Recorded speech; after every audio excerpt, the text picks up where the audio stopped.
What's going on, everybody? Welcome to the Vikings Now by Chat Sports. My name is Patrick Siepman, and coming up on today's show, we're going to be deep diving into the latest depth chart that our Minnesota Vikings just put out, where they had two key players from the secondary actually look like they will be getting cut for the 53-man final roster. All of that is coming up on today's show. But before we dive into that, guys, we have some new graphics on today's program.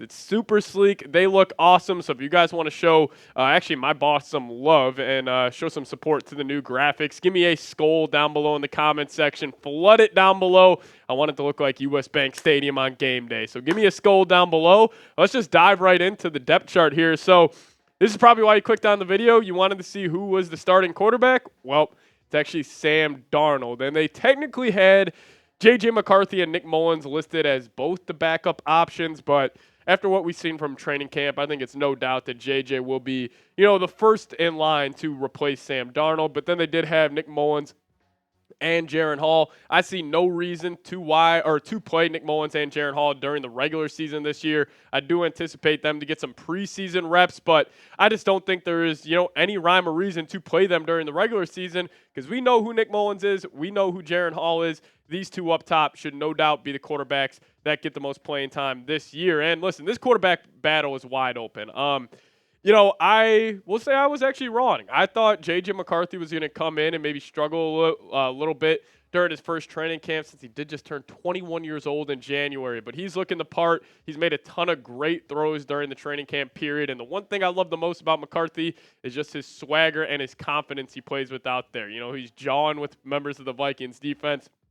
He's going toe-to-toe with them, and I just think he looks good. And, obviously Sam Darnold, I still anticipate he will be quarterback one versus the New York Giants, and he'll probably get the first set of reps in the first preseason game versus the Raiders. But I think if he has a good preseason, we could be looking at him maybe starting week one in his rookie campaign for our Vikings. Let's kick it to the running back depth chart. They had 5 players listed here. They had Aaron Jones, Ty Chandler, Kene Nwangwu, Myles Gaskin, and Dwayne McBride. Also CJ Ham, but he's a fullback, so didn't want to include him in this. And, no doubt, no real shocker here. Aaron Jones getting the starting nod at that running back position. But the combo I'm looking forward to the most at this spot is Aaron Jones and Ty Chandler. I think they're going to be fantastic. Maybe they could get a little Shaq and Kobe, duo going for this year. But I think if I had to pick how the reps will turn out and how the carries will turn out, I'm assuming it's going to be 75% Aaron Jones, maybe 20% Ty Chandler, and then that 5% goes to guys like Kene Nwangwu getting jet sweeps,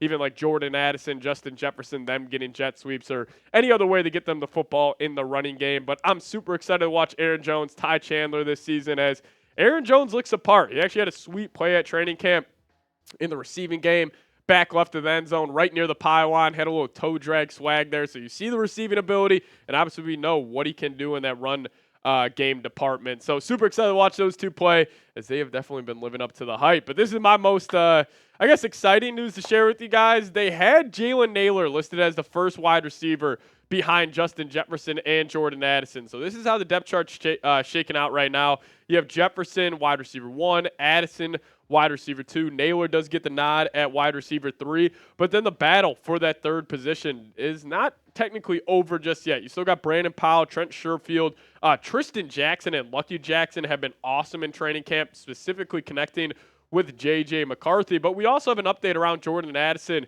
coming in from Kevin Seifert here. He said from yesterday, Jordan Addison gets an October 7th court date and formal charges for driving under the influence of alcohol near LAX in July. Potential for a 3-game suspension absent aggravating circumstance per league policy. So if I had to call it right now, Addison probably won't be there for the first 3 games of the season, which will stink versus the Giants. But, I think with guys like Nailor and Trent Sherfield and Powell stepping up there, and even like the Jackson, not brothers, but the Tristan and Lucky, I think they have shown, at least enough where they can step in and be really, solid playing guys for those first 3 games. But still going to be fighting an uphill battle without Addison in the lineup for the first 3 games. But not confirmed yet, but just want to get the latest news out there. Now let's kick it to the tight ends here. They did list N'Keal Harry as a tight end, so that was a little bit of a, not a shocker, but we did hear he's working in with that tight end group, so that's good to see here. But obviously without TJ Hawkinson for the first 6 games at least, I'm not really too worried about this tight end group. Like Josh Oliver, Johnny Munt, Nick Muse, N'Keal Harry, they were able to do a at least serviceable job with Hawkinson, missing, first games of the year. So I'm not really too worried about it. I would love to see a 50-50 ball for N'Keal Harry maybe in the preseason, split him out wide, get a linebacker corner on him, and just let him go the work. But here we go to the offensive line. Blake Brandel gets the start at left guard. Dalton Risner has actually not worked in with the first unit from what I have saw so far in training camp. So his contract is set up a little interesting where if he does not make the team, the Vikings actually save $500,000. So I'm still pretty positive Risner will make the lineup. But the starting 5 here of Darrisaw, Brandel, Bradbury, Ingram, O'Neal, this Vikings offensive line is sneaky good, ladies and gentlemen. I think continuity matters so much, and that's been, the 4 of, Darrisaw, Bradbury, Ingram, and O'Neal. That 4 has been in rotation for the last 3 seasons. That continuity matters. They know how to play with each other. So, not really too worried about the interior of the offensive line. Obviously would like it to, just be a little better and a little more shored up. But, hey, if Ed Ingram takes a step, if Blake Brandel lives up to the height, we could be talking about the Vikings having a top 10, top 5 offensive line unit this upcoming year. But I'll ask you guys, pick a left guard for me. Give me a BB for Blake Brandel. Give me a DR for Dalton Risner. Let me know your thoughts down below in the comment section. I'm going to ride with Blake Brandel on this one. But, hey, if you guys disagree with me, give me a DR down below. Now, we'll dive into the defense here in a little bit. But first off, I got to tell you about today's presenting sponsor, and that is Game Time, my favorite ticket purchasing app out there right now. And if you guys use promo code ChatSports, terms apply, first purchase only, but use promo code ChatSports. We'll hook you guys up with $20 off. Now, Game Time is an authorized ticket marketplace of Major League Baseball. So if you're looking to go to a Twins game this summer, you are in luck. And it makes getting tickets faster and easier on Game Time. And the prices on the Game Time app actually go down the closer it gets to first pitch.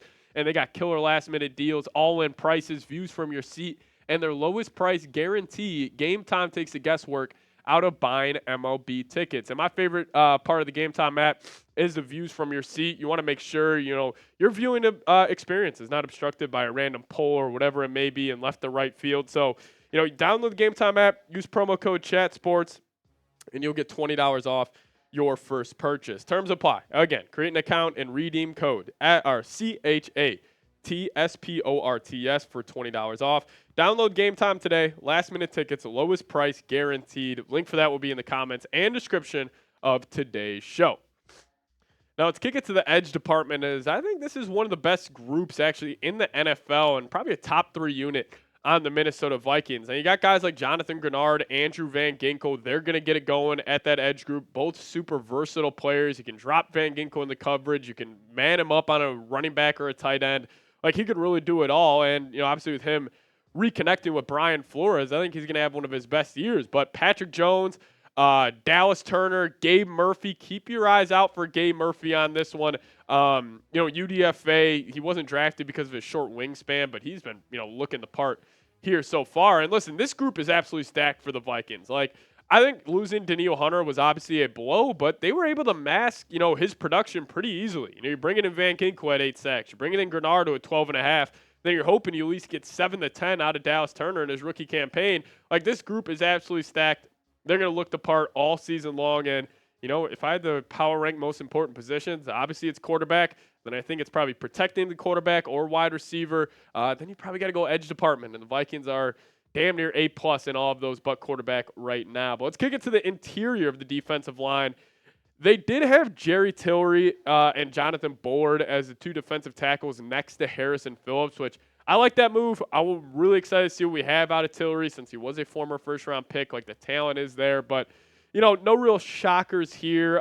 Levi Drake Rodriguez, he's been looking the part at training camp as well. Hopefully he can make the roster. But still got guys like James Lynch, Jacqueline Roy. These are guys that can step in, play great rotational minutes for the Vikings this upcoming season. So looking pretty good there. And then, another group that I really like is the linebacker position.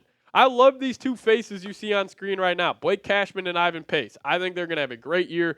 We did hear reports that Pace is going to be wearing the green dot, so he'll be calling the plays on defense. But Then you also got Brian Asamoah. He'll be able to work in. Dallas Gant as well. Curious to see how many linebackers the Vikings actually keep on the 53-man. I'm assuming it's only going to be about 3 or 4, since we also obviously know Brian Flores loves to mix safeties in there, get really versatile at that linebacker spot. So, again, no real shockers at the linebacker position, but I do want to kick at the cornerback here because we do have a big-time name that will potentially get cut, and that's Andrew Booth Jr.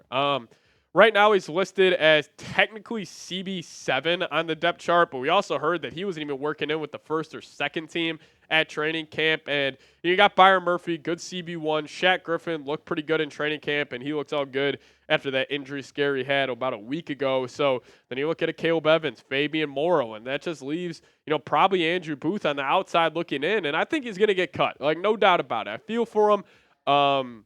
And I just don't think he has a real good chance of making this roster. Hasn't really balled out in training camp so far, which obviously is a disappointment. But I think Booth will, no doubt be cut from this team. And obviously stinks because you're looking at all 6 of the Vikings cornerbacks drafted since 2020. 2 of them passed away in car accidents, which is just tragic. And then you draft Andrew Booth, who's just been a disappointment so far. But let's kick it to the safety spot here. Loaded room for the Vikings. You obviously got Cam Bottom and Harrison Smith manning the true safety positions, but then he got the jack of all trades, Josh Metellus, running that flex spot. I honestly didn't know what to label his position as he damn near plays every single position on defense but interior defensive lineman. But you see Lewis Seen there. He's probably going to get cut. You got Tristan Jackson, Jay Ward, Bobby McCain as well. And listen, I think the safety group is the best unit on the team. They got the most top-end talent, I think, and they're also probably the most deep on the entire Vikings roster. And I just can't wait for another year of Josh Metellus understanding what Brian Flores is going to want to do. So I think this is the best group on the entire roster for the Minnesota Vikings, and just can't wait to see Flores line up 8 players on the line of scrimmage this preseason. You got to pick and choose who's coming. It's going to be a lot of fun. But, hey, if you guys made it to the end of today's show, give me a SKOL down below in the comments section. Appreciate you guys tuning in. But, hey, if you guys type SKOL down below, show you guys some extra love. But, yeah, thank you guys so much for watching. Also, my Twitter is @PatSieps. If you guys want to give me a follow over there, give you guys a follow back. Thank you guys so much for watching today's show. As always, SKOL Vikes.